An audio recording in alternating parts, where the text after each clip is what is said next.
Europe may be in a situation that we can afford to impose some policies which not everybody else on this planet is immediately able to follow just from a perspective of affordability. But I think in the long run, I'm struggling to see protectionism as a solution, especially to a global problem like climate change. Hello and welcome to Energy Unplugged by Aurora. This podcast features various experts from Aurora having in-depth conversations with key industry leaders, policymakers and academics from all over the world. It explores the hottest topics across the energy market and gives a unique perspective on major energy issues. Welcome to Energy Unplugged. I'm John Feddersen, co-founder and chief executive of Aurora. And on the show today, I'll be speaking with someone who had an absolute front row seat for the energy transition in Germany and Europe over the last 2 decades, and who played a central role in successfully creating a renewables business within a traditional utility over the last 5 years. My guest on the show today is Bernhard Günther, former CFO of RWE and current CFO of Innogy. He's also a current director of Uniper and ThyssenKrupp. Welcome, Bernhard. Yeah, hello, John. Excellent. So just by way of a little bit more background on Bernhard, he's a PhD economist, which is, as a fellow PhD economist, I always think is good. He briefly studied in the UK at Oxford. He then started his career as a consultant at McKinsey and then embarked upon a long career at RWE and then subsequently its subsidiary and then ultimately spun out company Innogy. He was CFO of RWE from 2013 until 2016 and then took on the role of Innogy CFO, creating that company, taking it to IPO and then ultimately to a demerger. As I say, it was a really interesting time when Innogy was spun out of RWE. Its market cap was substantially larger than RWE's. In fact, most of RWE's value was its shareholding in Innogy. And then when it was split, I suppose that was the end of Innogy's life, or will be the end of Innogy's life as an independent company, with the generation assets essentially going to RWE and the rest, including customers and networks, going to the other big German utility, E.ON. So Bernhard's role will wind up at Innogy over the next year or so, and he's already taking on new roles. So he's a director at Uniper, and he's also a director at ThyssenKrupp, which is a major global steel producer.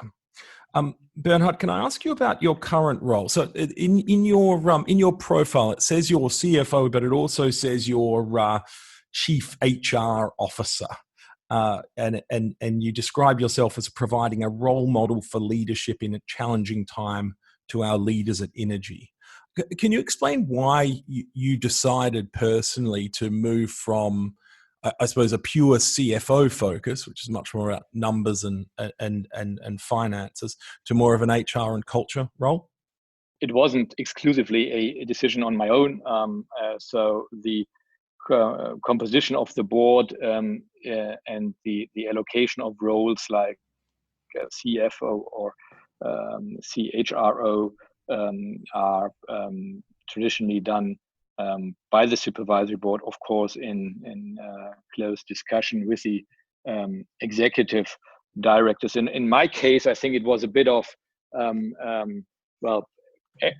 probably first it was a bit of necessity, because after the takeover of Innogy by E.ON in October 2019, the board of Innogy was significantly reduced in terms of the number of people on the board, and because the final and most important task of this new board after the majority takeover of E.ON was to prepare the ultimate squeeze out of the minority shareholders of Innogy and the integration of Innogy into E.ON as a group. and not so much a completely independent development of Innogy's businesses, as was reflected in the previous board composition of Innogy. And so the role of CHRO and labor director became vacant, and there were several voices also from the employee representatives on the supervisory board that they would appreciate if I could take over that role, probably also simply because I was the only or the last man standing, so to say, from the old Innogy board team to continue after the E.ON takeover until the integration is finally done and dusted. And so this was, I would say, the initiative. It was an exogenous one, if you will, but I started to realize that this was a very helpful and useful complement to my finance role, especially in a phase of integration, because this particular phase of the overall integration of Innogy's downstream business into RWE and into E.ON and the renewables of Innogy into RWE. This was a phase where it was very important to hold the whole company, keep the whole company together. What was it's the a biggest kind of fragile, I would say, phase during the integration of a company when the new world is emerging but is not yet there, and people are living in a kind of transition phase or kind of twilight between the old and the new. What did you see as the biggest challenge? I mean, it's not every day that a company is split up, I suppose, and certainly not every day that part of it goes back to where it had come from. What was the biggest challenge for you on the culture side as you know, Innogy was split up and wound down? I think there were at least two challenges, I would say. There was one immediate challenge. Immediate in the sense that in the phase very close or very shortly after the announcement by E.ON and RWE that they would split up Innogy with the downstream business, as I said, going to E.ON and the renewables going to RWE. This was, as I used to say, a kind of ménage à trois, which was only decided by two of the three, and Innogy was the kind of the sort of odd man out, who was not who was the object of the of this overall restructuring of the German energy industry, and not the subject. So the first challenge was to overcome this, I would say, counterproductive feeling that you are object and others are deciding upon your destiny, and come to an agreement with both E.ON and RWE as the kind of absorbing entities, or integrating entities, that the respective integration plans for the energy businesses into their new destinations should be done to the extent possible on a kind of in a kind of peer-like culture, not in a kind of predator and prey-like culture. So we established there two important principles, which we called on the energy side best of both worlds and best person for the job. Best of both worlds meaning that by integrating our businesses into E.ON's and RWE's, we wanted to have a fair comparison of the respective business models where there were overlaps, and find out which ones worked best, and then establish the two new companies as a kind of best combination of what the originating companies brought to the table. And best person for the job simply meant on the management jobs that starting with a level below the board, down the hierarchy, that there should be an equal chance for companies or for candidates from Innogy with the incumbents on the E.ON and RWE side to apply for the new jobs, and thus make sure that people don't get demotivated and leave the company. Yeah. And do you think they broadly got it right in terms of Innogy, the parts of Innogy going to the right place? I suppose I remember back RWE and E.ON, that initially, at least with E.ON, the view was the nuclear capacity should go with the thermal units, the thermal capacity at that was spun off to Uniper, but ultimately it ended up going with the E.ON and the customer business. So there was a difference of view there. Was there much difference of view on how Innogy should be split up, or was it all pretty broad consensus across both RWE and E.ON, and I suppose the third party Innogy as well? Yeah, I mean, I admittedly can't tell what exactly was happening or went on in the minds of the respective E.ON and RWE managers when they made the decision back in early 2018. But I always said that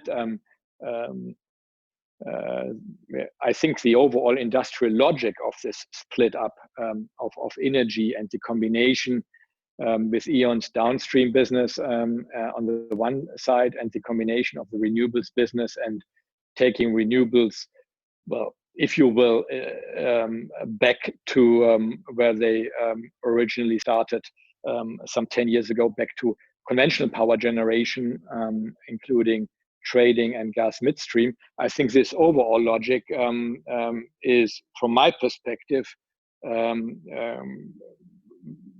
very good response to the changing market dynamics and competitive dynamics and technological and regulatory developments in at least the European utility industry. So I always said, well, though I was not particularly fond of the way this whole transaction came about, I was surely supportive of say the underlying strategic logic. Yeah, it's interesting. So just going back to the creation of Innogy, it seems like it was hugely successful, and in a sense, you have examples like, I suppose, Dong Energy, Ørsted, where the whole company changes its focus around the new energy world.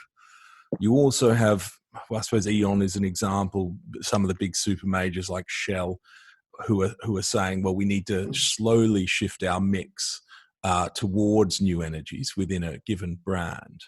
What you did was created, I suppose, a company within a company that was focused on the new energy world.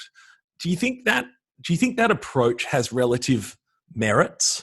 And I suppose I'd also just be interested in what was the thought process behind, creating an entity within an entity to attack the new world rather than the old world.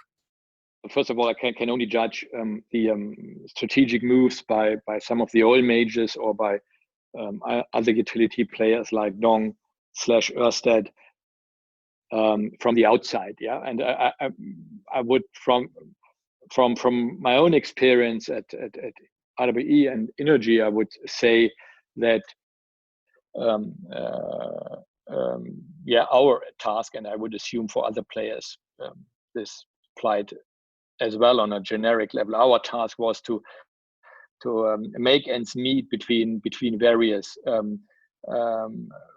objectives and restrictions during that process. So we saw a changing industry landscape, where the imperative for a fully vertically integrated utility became ever weaker. We saw especially centrifugal forces between the downstream business, which in large parts of Europe at least becomes more decentral and more digital, and the power generation business, which now including as well renewables, is becoming or has different dynamics. And power generation, in my eyes, still will be potentially at least a much more global business like renewables as well, especially offshore wind and maybe, but also onshore wind, than the network and retail business in energy. So this was the one aspect. The other aspect which we had to where we had to square the circle was, of course, certain demands of RWE's balance sheet back then, at a time of record low commodity prices, of very intense discussions about nuclear decommissioning, and the whole process around this in Germany, and also about the potential future of coal-fired power generation, which has now over the last 2 years in Germany come almost to a conclusion. And this was all, these various aspects somehow had to be brought together to a potential solution, which in the case of RWE and Innogy led to the interesting construct that Innogy, as the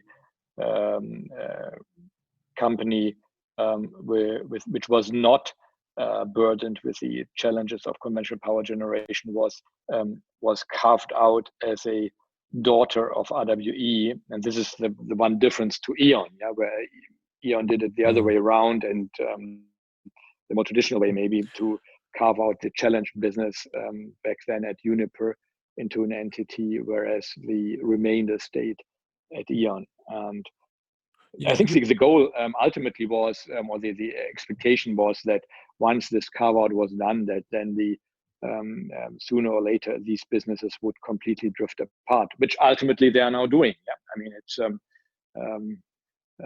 if the integration, or when the integration of Innogy into E.ON is complete, there will still be two utilities in Germany, two major utilities, RWE and E.ON, but their business profile on both sides be very different from what it was 5 years ago. And it will be almost mutually exclusive. One focused on generation and trading, and the other one focused on networks and retail. Where did you think you would be in 2016? You'd launched Innogy. I remember I was speaking to Johannes Thijssen, the E.ON CEO, at a year and a half ago, and he said the split of Innogy was just serendipitous. No one planned it. It was just an opportunity that presented itself. Where did you think you've just taken on the CFO role at Innogy? You're IPOing the company. Where did you think you would be right now? Well, I think the original expectation of the many old RWE managers who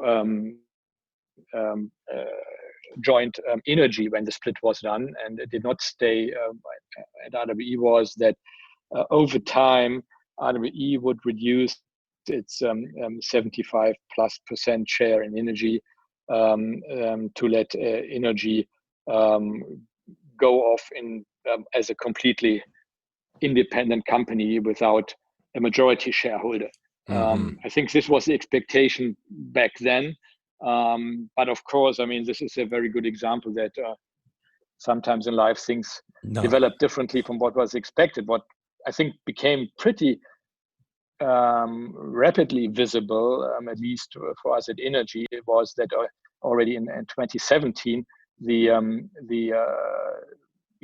I would say forces at work in the renewables generation area developed pronouncedly different from what we at least had expected some 2 or 3 years earlier. So it became clear that we were moving more and more, at least in developed markets, towards zero subsidy auction regimes, and that we would also see a an increasing or ever bigger clip sizes of renewables installations, especially in offshore.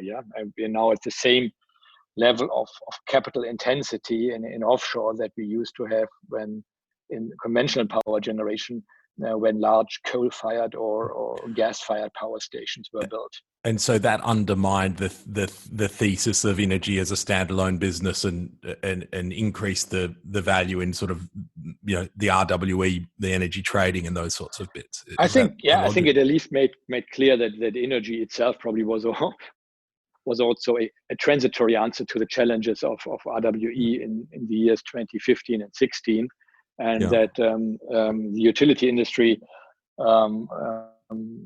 dynamics were already moving beyond that point. And I think the E.ON, I would assume at the same point in time, the E.ON board came to a similar conclusion. Otherwise, they would not have embarked upon the transaction with RWE in early 2018.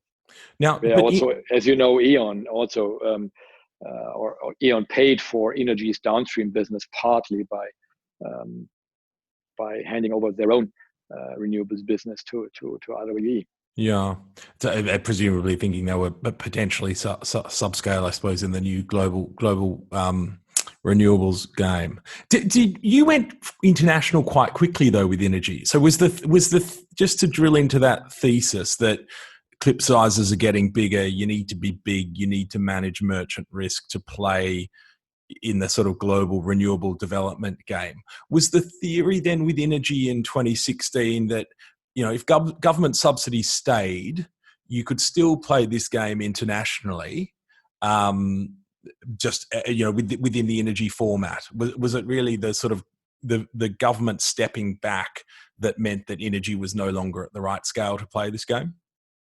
I think the government stepping back, and which of course from I would say overall societal point of view is principally a good thing, because it shows that the cost curve in renewables has come down so much, at least in some technologies, that you no longer need major subsidies. This was not so much I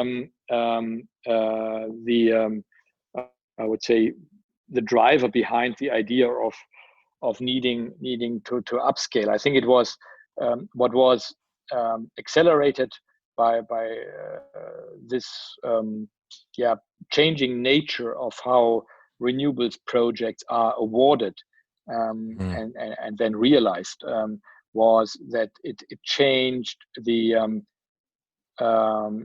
equity story of renewables compared to the equity story of the downstream business. So the original equity story of Innogy was pretty much centered around regulated businesses. And when the idea was conceived in late 2015, renewables, at least in our major markets like Germany and the UK, still look pretty much like a by and large regulated business. And this, at least from the capital market perspective, and in that sense, the equity story of the business, this went very well along with the regulated network business. So it gave Innogy a relatively clear investment story or investment profile as a largely regulated company, and in two parts of the value chain, renewable power generation and networks, which were regulated. Retail was, at least to some degree, always more deregulated, but in some countries also closely linked to the overall network business. So and this changed, and we realized that when then scale kicks in, when you then have to realize not only ever bigger clip sizes of investment projects, like in offshore wind, in renewables, but also subsidy-free. You realize that you need you need a different investor profile who appreciates such a business from a typical regulated business infrastructure-like investor. And this, I think, created some centrifugal forces on a strategic level that we could either say, well, we keep the whole thing together, but this would probably mean that we will never, or we will always struggle to have sufficient fresh capital available for realizing new and ever bigger renewables projects, and for being able to exploit the economies of scale and scope on a global level in offshore wind wherever those markets develop. This ultimately would have meant we would no longer be the best owner of the renewables business as a largely infrastructure regulated business driven company. And the alternative was splitting it up. I mean, theoretically, you could also have split E.ON and Innogy up as they were some 3 years ago, just creating two parts, a downstream part and a renewables part. But then, as you said, probably I might have argued that especially the remaining renewables parts of both E.ON and Innogy on a standalone basis might have been a bit subscale or undercritical in their size. Yeah. Just one more thing on the structure, and then I'd like to zoom out a bit to the energy transition in Germany. So you were, I mean, npower in the UK was part of your business. It probably wasn't the best performing part. It was probably one of the worst performing parts of the business. Where do you see the future of retail? So household power sales. Historically it was important politically, probably, and it was probably a bit of a natural hedge and vertical integration. Where do you see retail businesses sitting in the future? Well, I do see it with either probably it depends, I would say, on the respective market regulation. This is a lesson we have learned in our industry, at least during my time over the last, I would say, 2 decades. That the British example for retail regulation with price caps and so on, which was a kind of re-regulation of a very liberalized market, is pretty different from the developments we've seen in most continental countries that Innogy is active in, like Germany, the Netherlands, even Eastern Europe. Yeah. So I mean, and I think it something we learned over time is that at least the household retail business, not B2B, but the B2C business, to end customers, and especially private households, can easily become a very political business if the overall opinion or consensus in society turns hostile towards utilities and their role. And I think this is what we observed, of course, much to our surprise and much to our dismay, in the UK. No matter if it was foreign investors like E.ON or RWE/Innogy, or I think your national players as well, like SSE. But this is, for example, a development which is completely decoupled from retail developments on the continent. Interesting. I think overall, of course, retail business, unless it's fully regulated, is certainly it always used to be, even in liberalized markets, a pretty volatile business. You could see in the UK also that there are low barriers to entry. You had many new entrants to the industry, which also did their part to erode the profitability of incumbents. And I think it's also a business which will have to face a tough challenge in the years to come, both against new entrants like fast-moving, lean and mean digital players, who come with a very different cost structure, and we all don't know if one day there might even be a bigger disruption, by say one of the big digital players from outside of the industry entering the utility space successfully and potentially capitalizing on what value you can extract from utility customers' data. It's a good point. The rather Amazons than on the exactly rather than on the commodity part of the retail margin. It does say your point on sort of political challenges and being local and understanding it at least seems to be one that's vital across Europe. And then when you overlay the digitization and the potential for big competitors, I mean, it's an industry that I think is moving very quickly at the moment. Can I ask about the energy transition in Germany? And so opening question. From the outside, at least, it looks like Germany spent a lot of money on decarbonisation, but hasn't actually decarbonised that much. Has Germany been a success story over the last couple of decades in terms of climate change and the energy transition?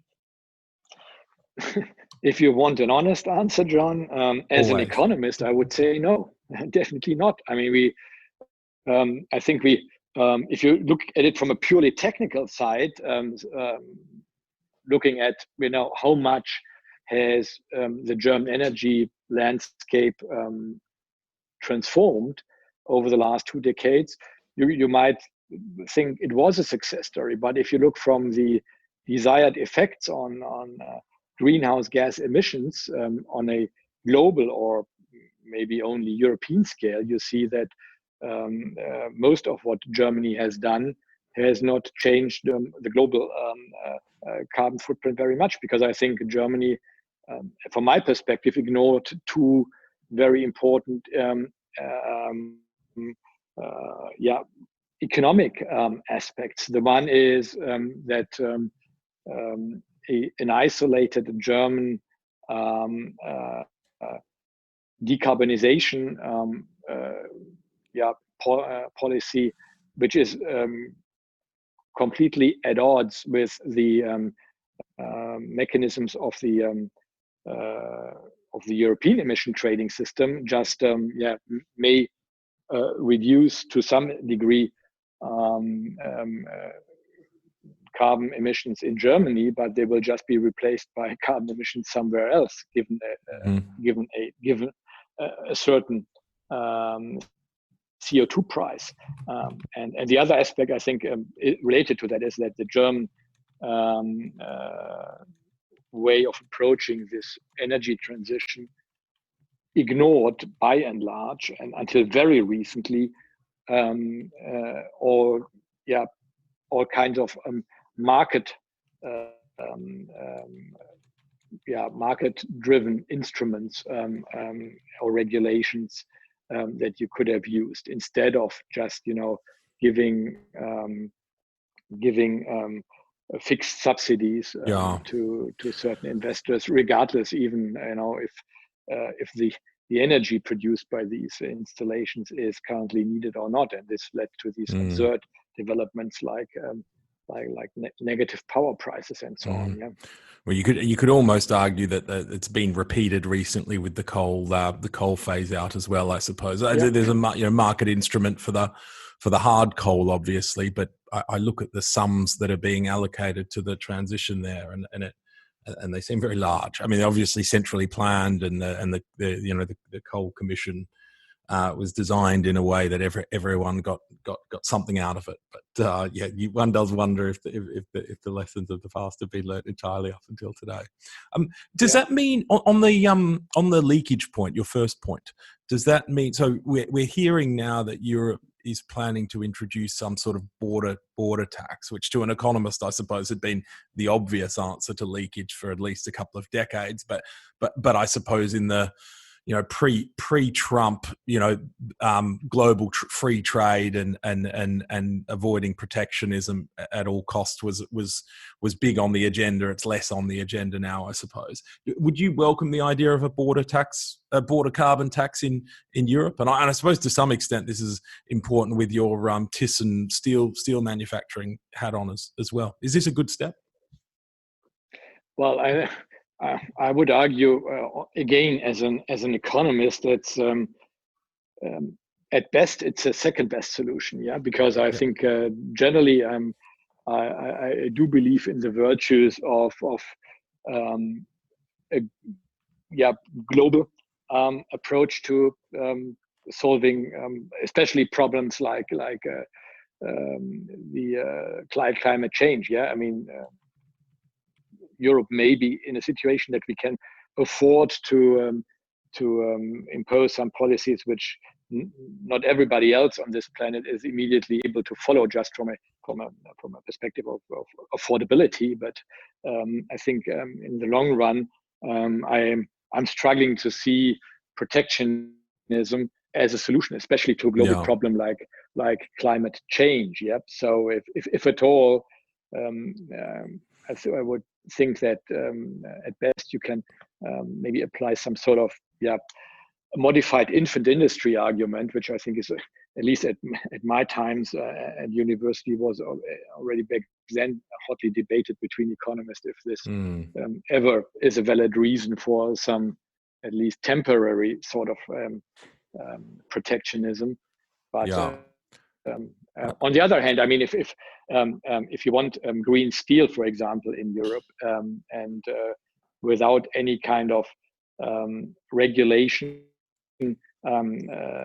leveling the cost disadvantages of green steel compared to traditional steel, of course, green steel will never have a chance of surviving in the market. At least currently, what we observe is that, for example,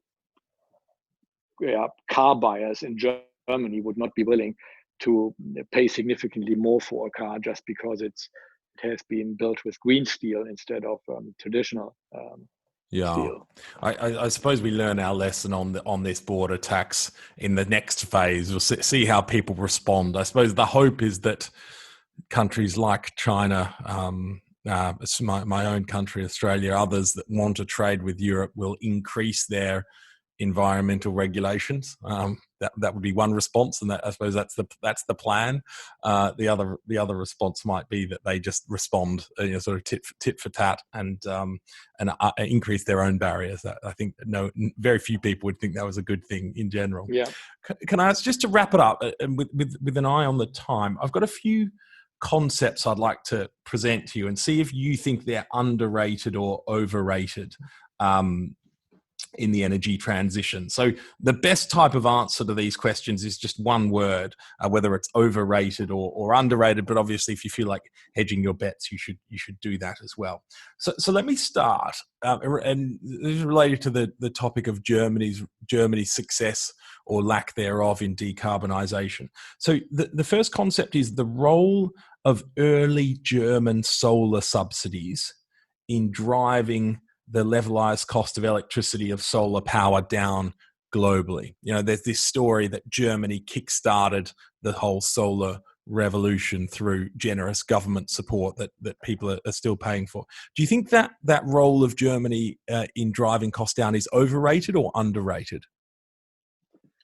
I think it's overrated because from my understanding, the cost really came down once solar, or the production of solar hardware, moved from Germany to other countries like China and so on. Yeah. Okay, good. Second concept, the role of markets for electricity during the energy transition. You lamented the fact that the change to markets thwarted the energy strategy. Do you think the role of markets is overrated or underrated in the energy transition? Now I have to counter with a question.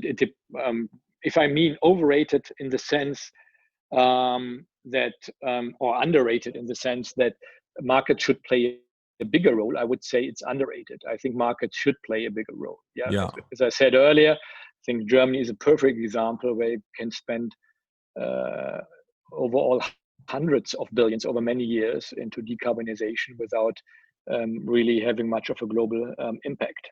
Yeah. Okay. What about negative emissions technologies? Do you think they're overrated or underrated? Things like CCS, planting trees, they're probably the two major ones. I'm cautious in the sense that I know the limits of my own knowledge, that I'm not able to fully judge what all these various technologies might ultimately achieve.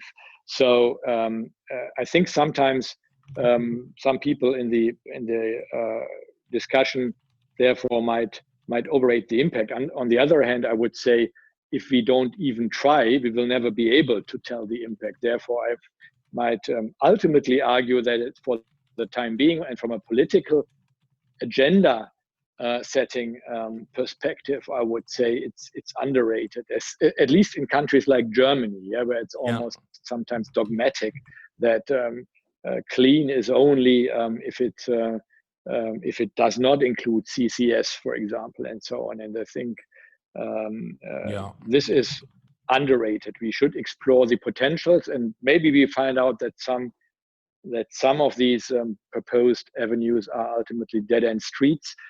But we will never find out unless we try. Yeah.